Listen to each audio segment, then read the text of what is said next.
pandangan-pandangannya Seneca tentang kehidupan. Ada beberapa pernyataannya Seneca yang menurut saya penting kita renungkan tentang kehidupan. Yang pertama, beliau bilang begini, kadang-kadang hanya untuk hidup kita memerlukan keberanian. Nah, kalimat ini mendalam sebenarnya. Banyak orang yang hidup, tapi sebenarnya dia tidak berani hidup. Tidak berani hidup itu bisa dalam arti tidak berani menerima tantangan. Bisa dalam arti mandek dan tidak mau mengembangkan diri.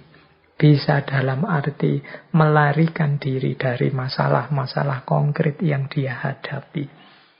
Bisa dalam arti tidak mampu memanfaatkan potensi-potensi yang dimiliki.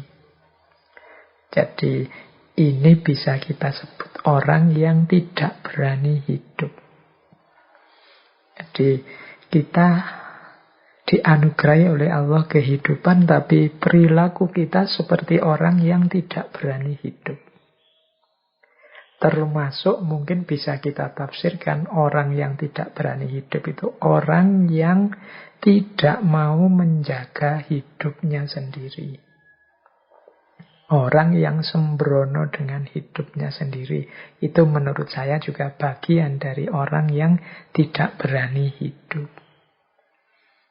Jadi kan ada orang itu yang sudahlah, saya tidak perlu diatur-atur, saya nekat saja. Nanti kalau mati kan ya sudah. Nah orang ini berani mati sebenarnya. Tapi kalau ditelusuri dia tidak berani hidup. Orang hidup itu berani mati bagus, tapi dia juga harus berani hidup.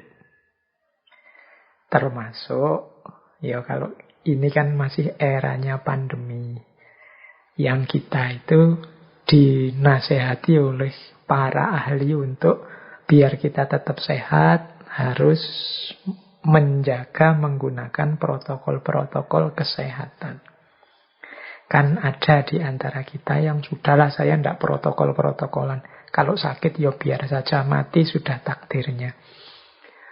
Ini logika ini tidak salah, tapi kurang lengkap.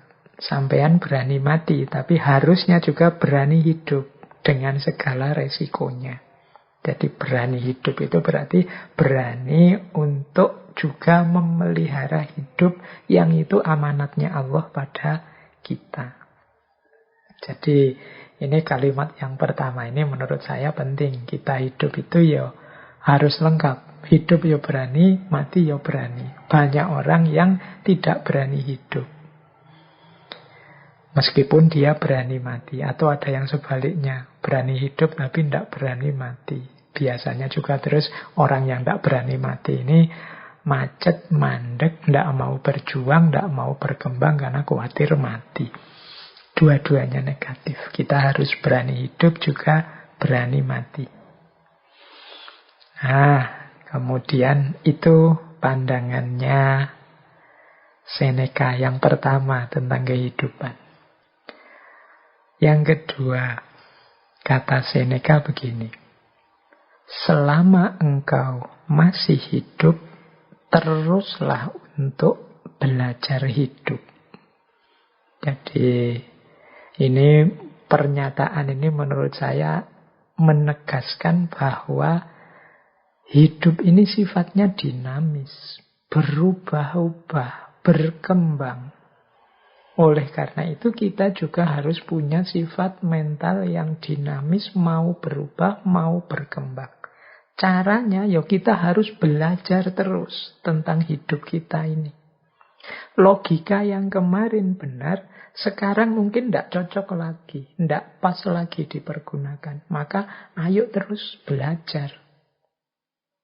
Dulu kalau kita aktif silaturahim ke rumahnya teman-teman kita, saudara-saudara kita, itu terpuji. Tapi hari ini di era pandemi ini justru kalau kita nekat mengunjungi saudara teman kita, sangat mungkin kita akan menyusahkan dia. Karena sekarang eranya kita diminta untuk jaga jarak dulu. Oh ini kalau kita tidak belajar terus, ya ilmu kita mandek. Logika sebelum pandemi mungkin tidak bisa diterapkan sekarang saat pandemi. Cara berpikir dulu dan sekarang beda. Itulah gunanya kita belajar terus. Sehingga kata Seneca, selama engkau masih hidup, teruslah belajar. Jadi ini pandangannya Seneca yang kedua. Berarti belajar itu wajib, penting. Ini agama kan juga sudah tegas menyatakan itu. Belajar terus, jangan berhenti. Maka kita istiqomahi antara lain ngaji filsafat ini. Jadi itu nasihatnya yang kedua. Jadi hiduplah dengan berani. Yang kedua, terus belajar, jangan berhenti. Karena kehidupan ini sifatnya dinamis, berubah. Kalian harus pinter mengadaptasi situasi-situasi yang kalian hadapi. Ya termasuk ngaji, materi-materi ngaji ini kan kalian harusnya cerdas menghadapi. Jadi tidak harus kemudian isinya diterapkan semua. Ada kalanya tidak relevan. Atau dalam situasi tertentu bisa tidak pas. Misalnya itu saya kemarin tidak sengaja membaca komentar. Jadi ada yang memotong ngaji filsafat yang tentang keutamaan bangun pagi. Nah, ya terus ada yang ngeritik. Pak, gimana saya bisa bangun pagi? Wong saya kerjanya malam hari. Saya tidak tahu, mungkin jadi satpam apa jadi apa yang shiftnya malam. Jadi justru pagi itu mulai kerja. Nah, ini sebenarnya komentarnya ya cerdas. Tapi sebenarnya tidak harus begitu. Kita mestinya ya ngerti. Setiap teori, setiap konsep, setiap kebijaksanaan itu pasti ada konteksnya, ada ruang dan waktunya sendiri. Dan pasti tidak berlaku untuk segala situasi. Kalau mungkin kita sedang sakit atau kebetulan habis melekan nonton bal-balan sampai pagi tidak tidur, pagi baru mulai tidur, ya nasihat untuk bangun pagi tadi ya jadinya tidak relevan. Dan teman-teman mestinya ya bisa belajar ini. Justru akan lucu kalau tiba-tiba diterapkan saja di segala situasi tanpa kecuali. Ya nanti kita akan susah sendiri. Jadi ini tidak bisa kemudian disebut, wah tidak konsisten Mbak. Tadi bilangnya harus bangun pagi, sekarang boleh tidak bangun pagi. Ini bukan urusan konsisten, tidak konsisten. Jadi pandangan bangun pagi utama dan mulia itu umumnya dalam kondisi normal. Dalam kondisi-kondisi khusus tertentu, ya tidak harus berlaku begitu kalau memang tidak bisa diterapkan. Ini loh yang disebut kebijaksanaan itu. Ngerti situasi, ruang, dan waktunya. Jadi selama engkau masih hidup, teruslah belajar. Jadi itu nasihatnya Seneca yang kedua. Yang ketiga, yang tentang kehidupan. Beliau bilang begini, hidup itu panjang kalau engkau tahu cara menggunakannya. Nah, kita ini kan sering mengeluh umur kita pendek. Waktu kita terbatas. Kata Seneca justru sebaliknya, kalian itu masih diberi kesempatan oleh Allah, oleh Tuhan untuk hidup hari ini. Itu sebenarnya manfaatkanlah sebaik-baiknya. Sampai di titik kalian puas dengan hidup yang kalian jalani. Kalau kalian bisa cara memanfaatkan detik per detik usiamu itu, insya Allah hidupmu itu sebenarnya rasanya akan panjang. Jadi hidup itu panjang kalau kita tahu cara menggunakannya. Tapi kalau kita tidak tahu cara memanfaatkan hidup ini semaksimal mungkin, detik per detik, jam per jam, hari per hari, minggu per minggu, bulan per bulan, ya hidup ini rasanya pendek. Biasanya terus kita kaget-kaget. Waduh, sudah tanggal 1 lagi ini. Sudah ganti bulan ini. Tidak terasa sudah seminggu ini. Tidak terasa sudah. Kita akan selalu begitu kaget terus. Itu menandakan kita belum memanfaatkan waktu kita sebaik mungkin. Ini nanti yang mengesankan ternyata waktu itu hari ini semakin cepat ya rasanya. Enggak. Waktu itu tetap sama. 1 jam ya tetap 60 menit. 1 bulan tetap 30 hari. Hanya saja terasa pendek karena kita lewatkan begitu saja. Jadi rumus hidup yang ketiga kalau versinya Seneca, yuk kita manfaatkan waktu hidup kita, kita manfaatkan detik per detik segala fasilitas yang kita dapat sebaik mungkin sehingga kita tidak menyesal. Jadi karena hidup itu panjang. Kalau tidak, itu nanti berlaku kalimat selanjutnya. Saat kita menunggu kehidupan, kehidupan itu sendiri berlalu. Jadi kita terlalu lama nunggu, kita terlalu lama menunda, kita terlalu banyak cari alasan-alasan untuk melakukan sesuatu, kebaikan, kebenaran, kemanfaatan. Akhirnya hidup itu berlalu. Jadi kita itu kan sering nawar sesuatu yang harusnya segera kita lakukan. Pingin saya rasanya mumpung WFH ini banyak nulis, atau banyak membaca, atau memperbanyak ibadah. Itu sampai pandemi ini hampir 2 tahun. Yo, mungkin masih ada yang levelnya masih ingin saja. Masih rencana-rencana saja sejak dulu. Target baca bukunya masih tidak nyampe, pingin nulis juga tidak jadi-jadi, ibadahnya yo masih sama kayak zaman dulu sebelum pandemi.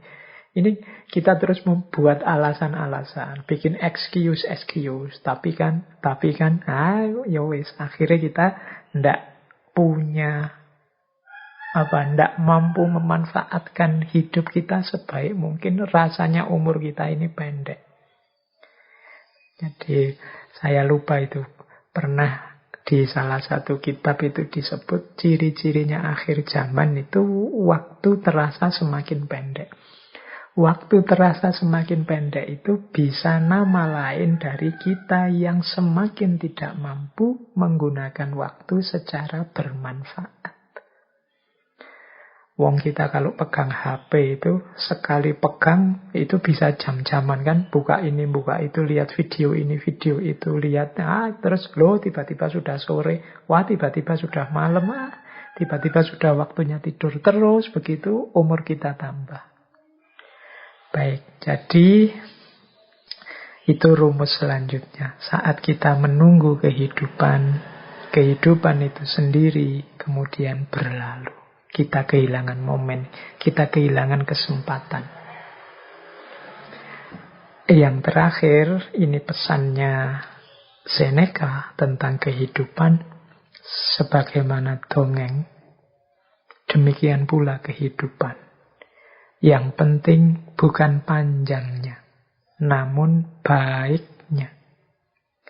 Jadi ini pesan untuk kita, hidup ini jangan hanya fokus pada panjang pendeknya, tapi juga kualitas isinya. Tidak ada gunanya umur kita sangat panjang, tapi isinya bobrok, rusak, salah, dosa. Sehingga eman-eman umur panjang itu semakin panjang umur, ya ekuivalen dengan semakin banyak dosa. Jadi panjang pendek itu tidak penting. Yang penting kualitasnya, baik atau buruknya. Itulah kunci dari hidup. Jadi kita dapat beberapa pelajaran dari Seneca tentang kehidupan. Yang pertama, mari hidup dengan berani. Mari terus belajar. Kemudian mari kita manfaatkan, gunakan hidup kita sebaik mungkin. Semoga kehidupan kita adalah hidup yang berkualitas, yang nantinya tidak kita sesali. Kita puas dengan hidup kita, kita lega dengan hidup kita karena sudah kita perjuangkan semaksimal mungkin sesuai yang kita tahu dan kita mampu.